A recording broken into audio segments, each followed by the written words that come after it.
Have you ever wondered what happened when the last rays of the sun faded in the Wild West and the temperature outside the window of a tiny log cabin began to drop rapidly? In a world without central heating, down comforters, and modern insulation, nighttime became a daily ordeal, and a simple bed became the last bastion in the fight for survival. It was a silent, invisible war, where the main enemy was not bandits or wild nature, but the bone-chilling cold that could imperceptibly sap strength and health. Watch this video to the end, and you will learn how a simple heated brick could be more valuable than gold, and why sleeping in one room with the whole family was not a tradition, but a harsh necessity.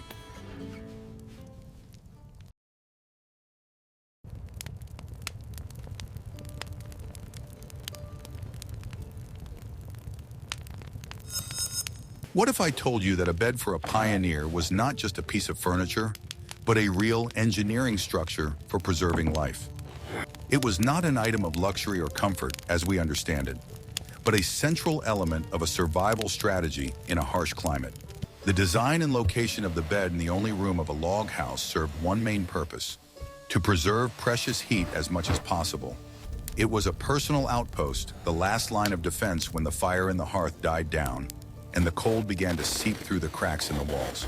The bed was often placed in the corner furthest from the door to protect sleepers from drafts, which were an inevitable companion of any pioneer dwelling. If the layout allowed, it was placed against the inner wall adjacent to the hearth. The stone or clay masonry of the stove cooled slowly, giving off the heat accumulated during the day and creating an island of relative comfort in the freezing room. Every degree mattered, and such proximity could be the deciding factor between restless sleep and serious hypothermia. The design of the bed itself was also aimed at combating the cold. The high backs at the head and foot of the bed served practical rather than decorative purposes. They created a kind of barrier that protected against cold air currents flowing across the floor. In some homes, beds were even equipped with a canopy frame, which turned the sleeping area into a small tent, retaining the warmth of the sleeping bodies and creating a cozy microclimate. The materials used to make beds were the simplest and most accessible: sturdy wood that a pioneer could cut down and process himself. Most often it was pine, oak, or maple, depending on what grew in the surrounding area.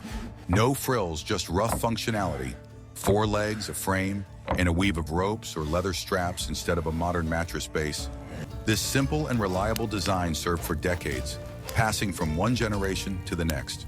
The process of making a bed was laborious, requiring carpentry skills and considerable physical strength. Each element was carved by hand with an axe and a knife. The holes for connecting the parts were drilled with a hand drill. Despite the primitiveness of the tools, the pioneers created surprisingly sturdy furniture capable of supporting the weight of several adults, as sleeping together was a common practice. It was this multifunctionality that made the pioneer bed so ingenious. During the day, it could serve as a bench or a place to work, and at night it turned into a lifeboat. It was the center of the family's social life, a place where new generations were born and raised, and a silent witness to their daily struggles. It was not just an interior item, but a symbol of home and resilience in the face of severe trials. Understanding the central role of the bed changes the whole view of the migrants' daily life. They did not just go to sleep, they took up defensive positions for the night, preparing for many hours of cold. All their actions, from preparing the bed to choosing sleepwear, were part of this ritual. They knew that how they spent the night would determine their strength the next day. Every evening before bed, the bed was carefully prepared. Mattresses were fluffed. Bedding, if there was any, was smoothed out. It was a leisurely process that in itself helped to get in the mood for rest. There was wisdom in this routine. It provided a sense of stability and control in a world full of uncertainty and danger. The realization that your bed was your main ally gave you strength. It was not just a piece of wood, but a tangible symbol of safety and warmth. Within its confines, you could temporarily forget about the difficulties of the outside world and gather strength for new achievements. It was a sanctuary, created with your own hands in the middle of the wilderness. This concept of the bed as a fortress is key to understanding the entire way of life of the pioneers. Their home was their castle, and their bed was the citadel of that castle. We would love to hear your opinion. What do you think about this approach to organizing a sleeping space, where function completely prevails over aesthetics? Write about it in the comments and don't forget to subscribe to our channel.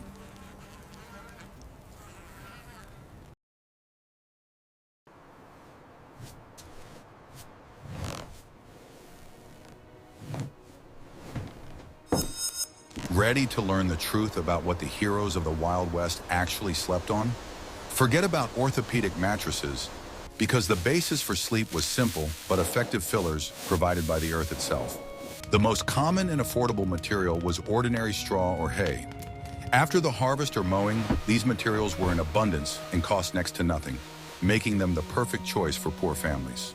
The bag for such a mattress, called a mattress, was sewn from any durable fabric that was at hand. Most often it was coarse homespun canvas or burlap. This large bag was tightly stuffed with dry straw and then sewn up. The result was a fairly hard but springy mattress that provided good insulation from the cold coming from the rope base of the bed. However, straw mattresses had their drawbacks. Over time, the straw would clump together, becoming hard and uncomfortable. In addition, it would crumble into dust and could become a haven for insects. Therefore, such mattresses required regular care. They had to be periodically unstitched, the old straw shaken out and fresh straw stuffed in. A more comfortable and durable option was mattresses stuffed with dry corn leaves. After harvesting the ears of corn, the leaves were carefully dried in the sun.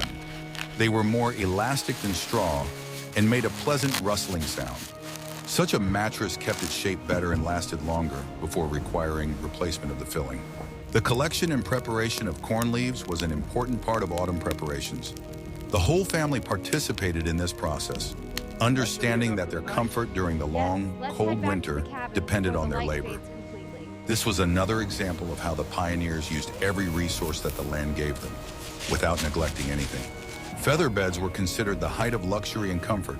However, not everyone could afford such a bed. To make it, you needed feathers from domestic birds, geese or ducks. Collecting feathers was a long and painstaking process that could take more than a year. Each feather was carefully preserved until enough had been collected to fill a pillow or a small feather bed. Feather beds were incredibly warm and soft. The air trapped between the feathers created an excellent insulating layer. Sleeping on such a feather bed was a real bliss, especially on frosty nights. Such beds were valued as much as gold and were often passed down as the most valuable property. Regardless of the filling, all mattresses and feather beds needed to be aired and dried. On clear sunny days, they were taken outside and hung on a fence or railing. Sunlight and fresh air helped to get rid of moisture, odors, and possible pests. This simple hygienic ritual was the key to healthy sleep. Under the mattress was the bed base, which also played its part. Most often, it was a system of tightly stretched ropes or leather straps forming a mesh. This design was elastic and ensured air circulation under the mattress, preventing moisture accumulation and filling decay. Periodically, the ropes had to be tightened with a special key so that the base did not sag. The choice of mattress filling said a lot about the status and wealth of the family. Simple straw, practical corn leaves, or luxurious feathers. Each of these materials reflected a certain standard of living, but they all had one thing in common. They were the result of the labor and ingenuity of people striving to create comfort in harsh conditions.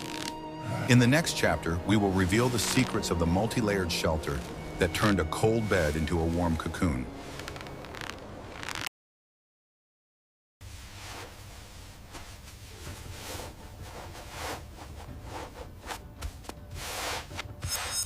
I will reveal the most closely guarded secret of pioneer comfort, which is still relevant today. Pioneers intuitively understood the main law of thermodynamics. There is no such thing as warm clothing or a warm blanket. There are only materials that retain the heat emitted by the human body well. And the best way to do this is to create as many air pockets as possible. That is why they perfected the art of layering. Simple blankets formed the basis of bedding. Woolen blankets were considered the most valuable. Wool has unique properties. It retains heat even when wet, which was critically important in damp and poorly heated homes. A wool blanket was a solid investment, and families took great care of such items, mending them until the very end. If there were not enough woolen blankets, anything that could provide an extra layer was used. Old clothes, sacks, animal skins. All of this was laid on top of the bed, creating a multi-layered structure. Each layer trapped air, and the more layers there were, the warmer it was to sleep. Aesthetics were not a priority. Functionality was paramount. But the true symbol of pioneer life and the pinnacle of craftsmanship was the patchwork quilt, or quilt. It was not just a bedspread, but a true work of art, born out of necessity and thrift. Quilts were sewn from small pieces of fabric left over from sewing or repairing clothes. Not even the tiniest scrap was wasted. The process of creating a quilt was long and painstaking. First, the top layer was sewn together from scraps of fabric in a specific pattern. Then this layer was joined to the bottom layer, a single piece of fabric with a thin layer of insulation in between, usually wool, cotton, or even an old worn-out blanket. This three-layer construction was quilted with small stitches to prevent the filling from shifting. Quilting was not only a way to create a warm item, but also an important social phenomenon. Women often gathered together for so-called quilting bees, a kind of gathering where they sewed quilts together. It was a time for socializing, exchanging news, and helping each other. Amidst conversation and jokes, true masterpieces were created that warmed not only the body but also the soul. Each pattern on a quilt had its own name, and often symbolic meaning. Log cabin, bear paw, flying geese, these names reflected the nature surrounding the pioneers and their way of life. Quilts were often sewn as gifts for weddings or the birth of a new family member, and they became true family heirlooms. Such a patchwork quilt was incredibly warm. Numerous seams and small details created additional air pockets, improving thermal insulation. Several quilts laid on top of each other could protect against the most severe frost. Under such a cover, the family felt safe. In addition to blankets and quilts, animal skins could be used for extra warmth. A bear or bison skin placed on top of all the blankets created a windproof top layer. It was heavy but very effective in combating the cold, especially in the harshest winters. Thus, the pioneer bed was a complex system of many layers, each of which performed its own function. At the bottom was a springy mattress that insulated against drafts from below. On top was a multi-layered pile of blankets, quilts, and skins, creating a warm cocoon. It was this well-thought-out system that allowed people to survive in conditions that would seem extreme to us today. If you like this story about the ingenious simplicity of pioneer technology, please like this video.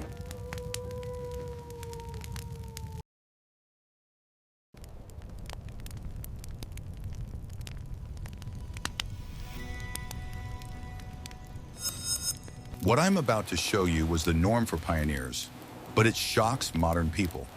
The concept of personal space and a separate bedroom for each family member was an absolute luxury, unattainable on the frontier.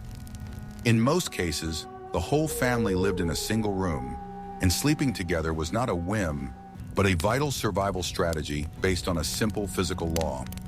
The more bodies in one bed, the warmer it is. Parents and the youngest members of the family could sleep in one large bed. It was the warmest and safest place in the house. The rest of the household slept on mattresses on the floor, as close to the hearth as possible, or on homemade folding beds. No one complained about the cramped conditions because the alternative was a freezing room and a sleepless night. This practice, known as bundling or co-sleeping, was widespread. Not only did it save space in the tiny dwelling, but it also made the most efficient use of body heat. A group of people under one heavy blanket created a closed system in which heat circulated and was retained much longer than if everyone slept alone. Sometimes travelers would stay overnight in the house. Hospitality was the law of the frontier, and it was unthinkable to refuse a stranger shelter. Guests were put to bed with the rest of the family. This may seem strange today, but at the time it was normal practice, dictated by common sense and safety considerations. To save space, pull-out beds or trundles were often used. These were low beds on wheels that were pushed under the main, higher bed during the day. In the evening, they were pulled out to create an extra sleeping space. It was a simple and ingenious solution for small rooms. Sleeping places for older members of the household were often arranged in the attic or so-called loft. This was the space under the roof itself, accessed by a ladder. It was warmer there, as warm air from the hearth rose upward, but at the same time, there were more drafts from the roof. Sleeping together also had psychological significance. In conditions where wild and sometimes hostile nature stretched beyond the thin walls of the house, the physical closeness of relatives gave a feeling of security and calm. The sound of the breathing of people sleeping nearby was soothing and helped them fall asleep. Of course, there was no question of privacy in such conditions. The whole life of the family was in full view of everyone. They changed clothes under a blanket or turned away into a corner. This instilled tolerance, restraint, and the ability to live in a close-knit community and people. This way of life formed very strong family ties. People were not just relatives, but comrades in arms in the daily struggle for survival. They literally warmed each other with their body heat, sharing not only food and shelter, but also beds. This practice began to fade into the past only with the growth of prosperity and the emergence of more spacious houses with several rooms. But for the first generations of pioneers, sleeping together was an integral part of their daily life, a harsh but effective adaptation to the surrounding conditions. How much do you think our ideas about comfort and personal space have changed since then? In the next chapter, you will learn how inanimate objects help to warm the bed even before anyone lay down in it.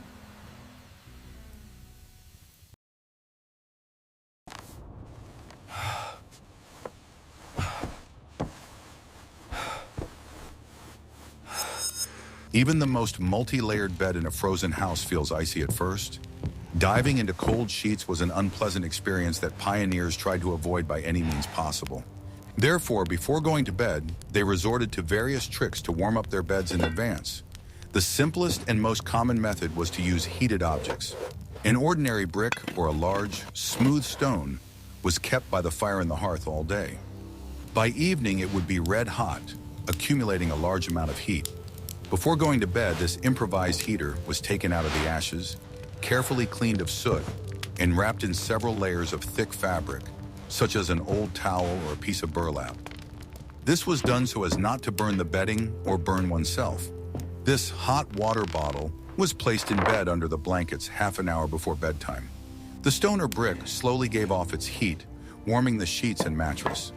By the time the family went to bed, the bed was already pleasantly warm and cozy. This hot water bottle was then either removed or left at the foot of the bed for the whole night, where it continued to warm for several more hours. The choice of stone for this purpose was not accidental. Preference was given to dense rocks, such as soapstone or granite. These materials have high heat capacity, meaning they can accumulate a lot of heat and then slowly release it. Pioneers who lived in close contact with nature were well aware of the properties of the materials around them. Wealthier families could use special metal hot water bottles. The most famous was the ship-shaped hot water bottle, which was a long metal pan with a lid and a long handle. Hot coals from the hearth were poured into this pan, tightly covered with a lid, and used to iron the bed before going to sleep. The long handle allowed this to be done without bending over. Using such a warmer required caution. It was important to ensure that sparks from the coals did not fall on the bed and cause a fire. However, when used correctly, it was a very effective way to quickly warm even the largest and coldest bed. Such warmers were a valuable household item and served many generations. Another option was hermetically sealed containers filled with hot water. These could be special ceramic or metal bottles. Later, rubber hot water bottles appeared, but they were not available to everyone. A hot water bottle was safer than a coal one and kept the heat longer, distributing it evenly over the surface. Sometimes bags filled with heated salt, sand, or grain were used to warm the bed. These loose materials also accumulated heat well and released it slowly. This method was simple, cheap, and safe, which made it popular in many pioneer homes. All these rituals were an integral part of getting ready for bed. They took time and effort, but the result was worth it.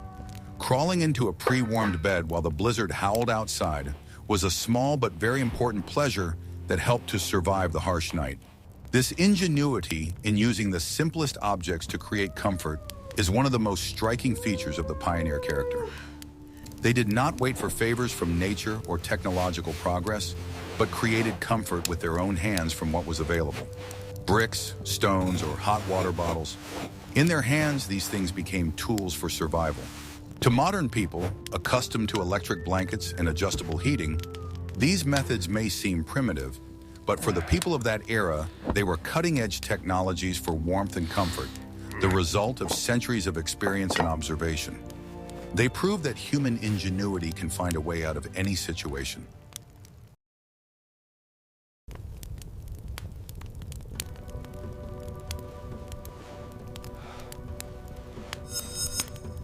Ready to find out what was hidden under the pioneers' blankets?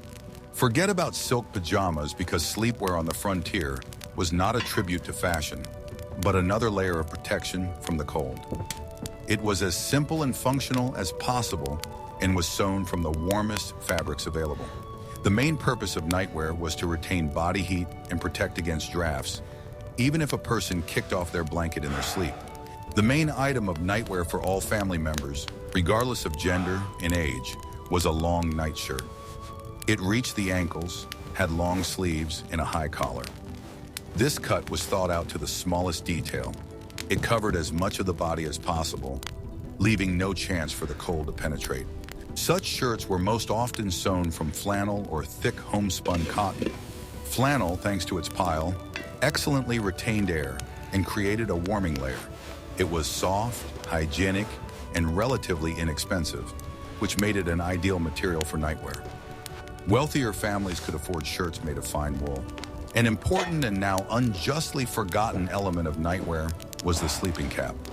We are used to seeing it in films as a funny accessory, but for pioneers it had enormous practical significance. A person loses a significant amount of heat through their head, and the sleeping cap helped to prevent this loss. The cap fits snugly over the head, covering the ears. It was sewn from the same flannel or knitted from wool. It often had a long tail that could be wrapped around the neck like a scarf for extra warmth. Sleeping in such a cap was much warmer, and this simple device saved people from colds.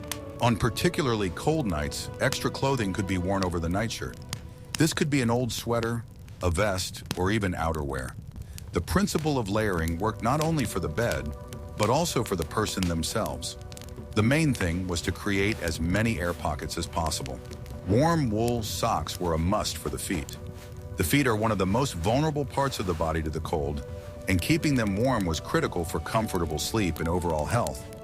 Sometimes the socks were so long that they reached the knees, turning into a kind of stockings.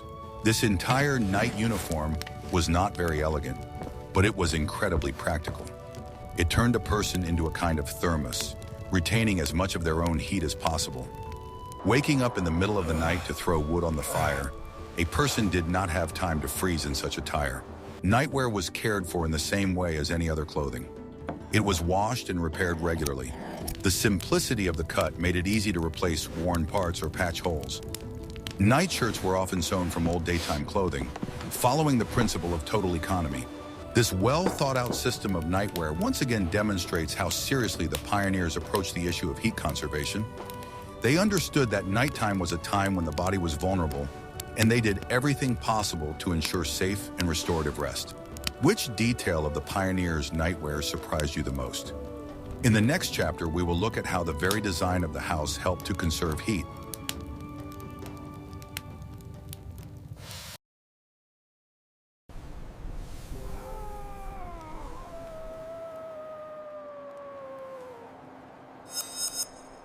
The walls of a pioneer house were not just a barrier from the outside world, but an active element of a complex heat conservation system created in harsh climatic conditions and with limited resources.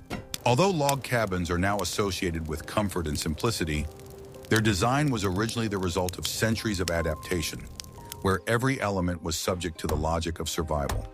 Wood, being an organic material, had low thermal conductivity and the ability to breathe, which made it an ideal choice.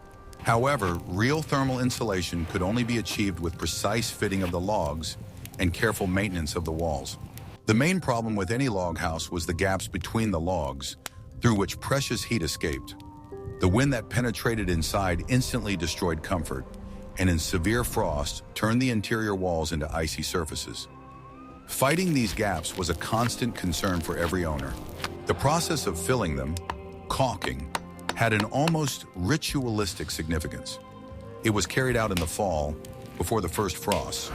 Women prepared the material, and men stuffed the insulation into the cracks with wooden spatulas, carefully checking each joint.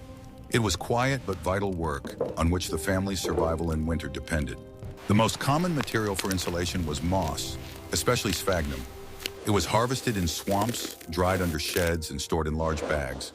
Sphagnum was elastic, light, moisture-absorbing, and resistant to decay. Stuffed between the logs, it not only retained heat but also prevented the growth of mold. Sometimes, instead of moss, they used tow, wool, or even dried seaweed if the settlement was located near the coast. The insulation was often covered with clay mixed with straw, grass, or manure. As this mixture dried, it turned into a dense, almost stone-like layer that reliably sealed the walls. Such plaster not only retained heat, but also protected the log house from insects and rodents. After each winter in the spring, the owner would inspect the house and recalk any areas where cracks had appeared. This was an annual tradition, a spring ritual of restoring the home. The windows in pioneer houses were made tiny, and there were many reasons for this. Glass was expensive, and transporting it along rough roads made it almost a luxury. The smaller the opening, the less heat loss. This principle was understood intuitively. Sometimes oiled paper or thinly tanned leather was used instead of glass, allowing light to pass through but keeping out the cold air. In such windows, the daylight became soft and diffused, as if filtered through a haze, creating a special atmosphere of semi-dark comfort. At night, the windows were closed with shutters, thick boards fixed from the inside. In winter, rags, straw, or old clothes were placed between the shutters and the frame. In wealthier homes, double frames appeared, but even then, every autumn, the windows were sealed with strips of paper to keep the wind out. Windows were not decorative, they were strictly functional. Minimal openings for light in the armor against the cold. The floors in early pioneer dwellings often remained earthen. They were tamped down, covered with a layer of dry leaves, bark, or straw, and then covered with cloth or skins. This not only provided insulation, but also made walking on them softer. Later, when settlers acquired lumber, the floors were made of planks. But even then, there were gaps between the boards, which were carefully filled with tow. Sometimes a small underfloor layer was arranged under the boards, a cold pillow, where air served as an additional insulator. The central element of the dwelling was the stove, the heart of the house, its source of light, heat, and even sound. It was built of stone, clay, or brick, depending on the region and available resources. The location of the stove determined the microclimate of the entire room. It was often placed in the center so that the heat was evenly distributed to the corners. The thick walls of the stove absorbed the heat and then slowly released it throughout the night. Children slept on the stove, clothes and herbs were dried on it, and bread was stored there. The stove was not just a utilitarian structure, it was a symbol of life and stability. The door, the weak point of any house, also required an engineering approach. It was made of thick, tightly fitted boards, sometimes in 2 layers. Fabric rolls stuffed with wool or tow were nailed around the perimeter of the door frame to reduce drafts. A small cold vestibule was built in front of the entrance to serve as a buffer between the street and the house. In particularly harsh areas, double doors were installed to prevent the wind from rushing in even when the door was open. Thus, the pioneer house was not just a shelter, but an entire biomechanical system, where every element, from a tiny tuft of moss to the location of the stove, played a role in combating the cold. It was engineering art born out of necessity. Living in such a house required constant involvement. It had to be monitored, repaired, insulated, and renovated.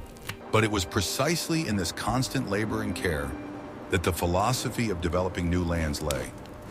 The pioneer house did not just protect, it fostered attentiveness, responsibility, and respect for warmth as the main value of northern life.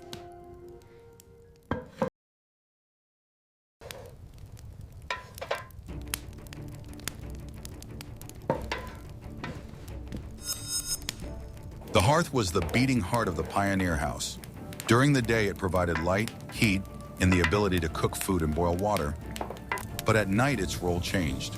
Keeping a strong fire going all night was wasteful in terms of firewood and simply dangerous due to the risk of fire. Therefore, the pioneers developed a whole science of managing the nighttime heat of the hearth. The main task before going to bed was not to extinguish the fire completely, but to put it into sleep mode. To do this, the largest and longest burning logs, the so-called back logs, were moved deeper into the firebox. These logs, often made of hardwood such as oak or hickory, could smolder for many hours. Then the burning coals were carefully covered with a thick layer of ash. The ash restricted oxygen access, preventing the coals from burning out quickly but keeping them hot. This process was called preserving the fire. Properly covered coals could retain their heat until morning. This procedure was the last thing to do before going to bed. It required experience and skill. If the layer of ash was too thin, the coals would burn out by the middle of the night. If it was too thick, they could go out completely. The success of this operation determined how cold the house would be in the morning. In the morning, the first family member to wake up had the important task of waking up the fire. They carefully raked away the layer of ash, allowing air to reach the smoldering coals. Small kindling, dry grass, wood chips, bark, was placed on the hot coals. The heat of the coals instantly ignited the kindling, and the fire was revived. Having live coals in the morning was a huge advantage. It eliminated the need to strike a spark with flint and steel, which was a long and difficult task in a cold, dark room. Keeping the fire going from the evening saved time, energy, and nerves. The chimney also played an important role in regulating heat. At night, the damper in the chimney was partially covered. This reduced the draft, slowed down the burning process, and most importantly, prevented the warm air from the room from escaping too quickly through the pipe. However, it was not possible to close the damper completely due to the risk of carbon monoxide poisoning. Safety was paramount. A clean space, free of flammable objects, was always kept in front of the hearth. Sparks flying out of the fire could cause a tragedy. Therefore, the floor in front of the hearth was often laid with flat stones or covered with a metal sheet. Despite all the precautions, living with an open fire was risky. From an early age, pioneers learned to respect fire and handle it with care. They understood its dual nature. It was their main friend and protector, but it could turn into a deadly enemy in an instant. The heat from the cooling hearth was uneven. It was hot closest to it, while in the far corners of the room, the temperature could drop to almost street level. That is why sleeping places were arranged in such a way as to use the residual heat as efficiently as possible, while remaining at a safe distance from the open fire. Controlling the fire was a key survival skill. It was a daily routine task on which the life, health, and comfort of the entire family depended. It required knowledge passed down from generation to generation and constant attention. The fire was the true center of the pioneer home's universe.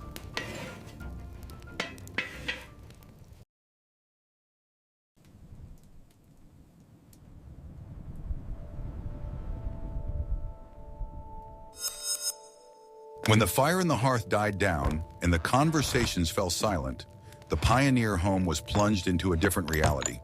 Every sound from outside became louder, and every draft of cold air more noticeable. Ensuring the safety and airtightness of the dwelling at night was as important a ritual as preparing the bed.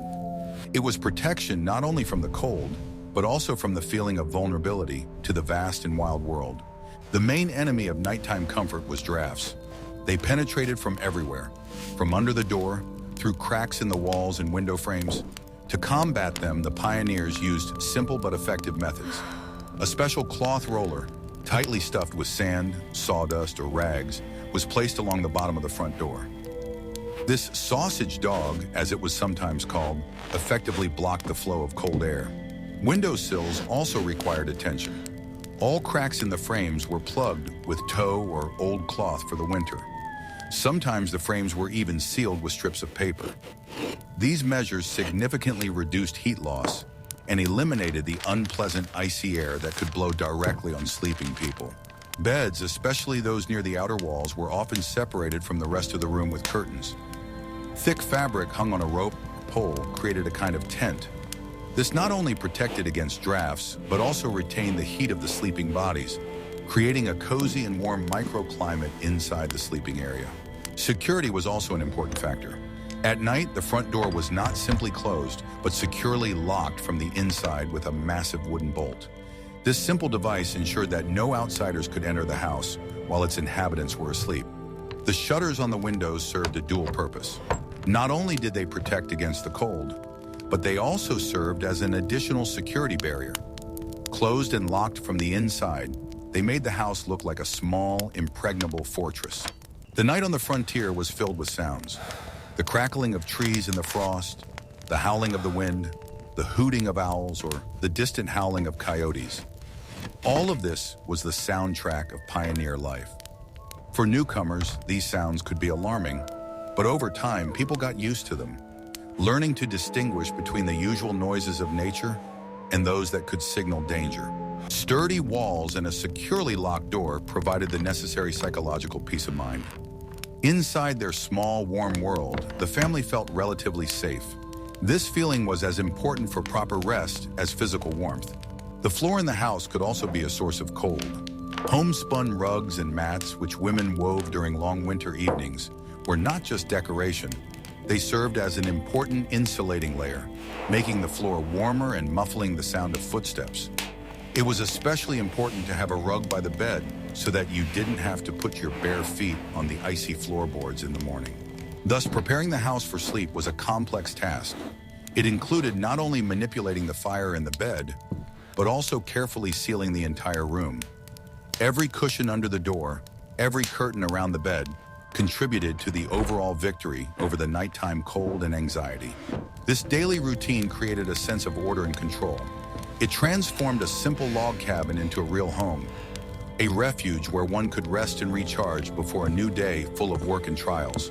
The pioneers created their own comfort zone with their own hands, conquering it from the harsh nature.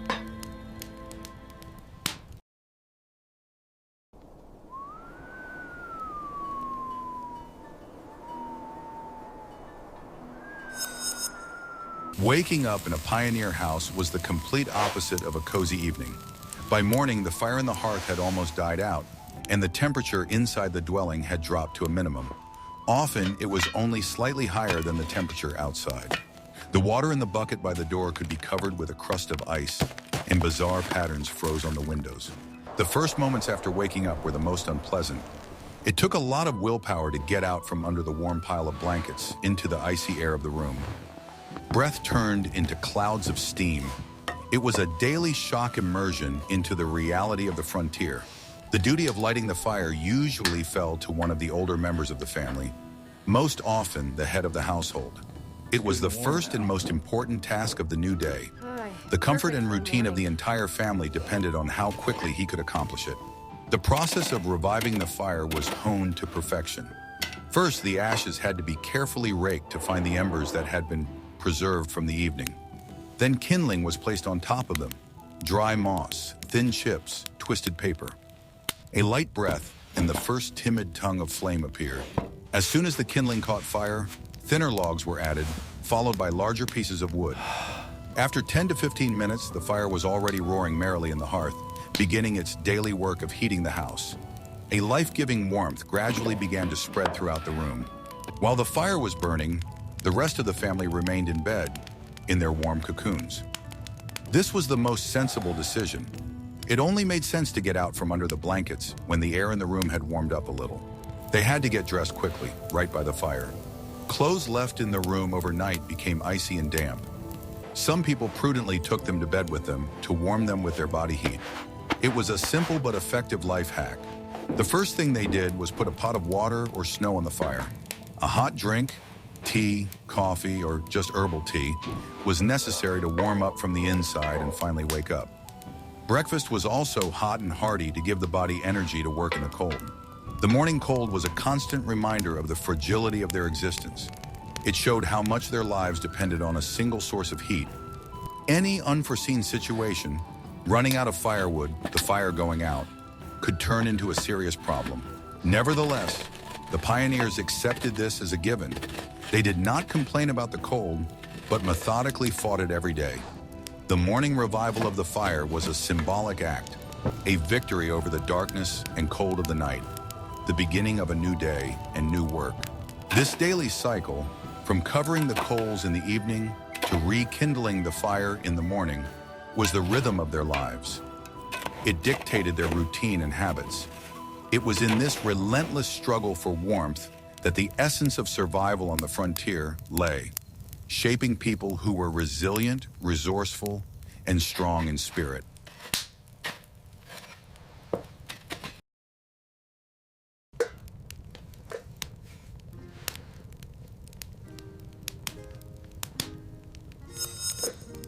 We can see that sleep for a pioneer family was not just rest, but a whole science and art of survival.